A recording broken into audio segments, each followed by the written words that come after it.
Well, hey everybody, I'm Curtis Chapman, and welcome, I guess to me, but to all of us, to the world's biggest small group. I understand we are talking about suffering, and I was told to try to, keep it in the neighborhood of 3 minutes. What I would have to say, which is gonna be impossible, if we're gonna talk about suffering, I'm gonna need 3 days, okay? Because, like all of you, all of us, suffering has been a very major part of my life, especially in the last several years.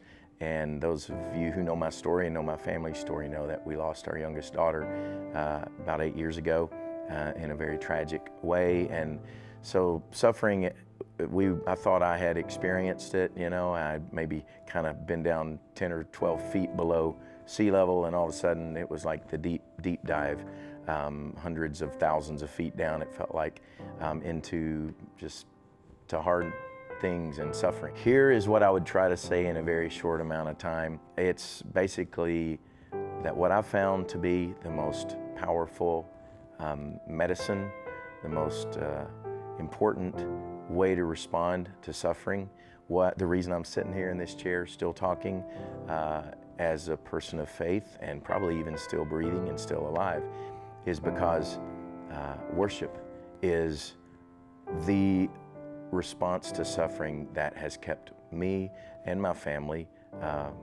moving forward and breathing.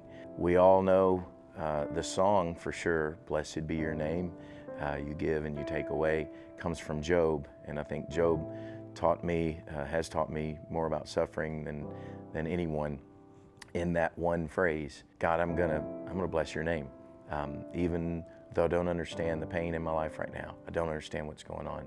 I'm going to choose to trust you. I'm going to choose to worship you and say that you are God somehow in this, that I'm going to drop my anchor in your promises, that you are working somehow all of this, even this pain in my life, this suffering, you're working it together for something, for your glory and for my good, that you do know the plans that you have for me, and that you are going to finish the work that you started. All those promises in God's word. But it ultimately comes down, or it has for me, to just saying, God, I trust you.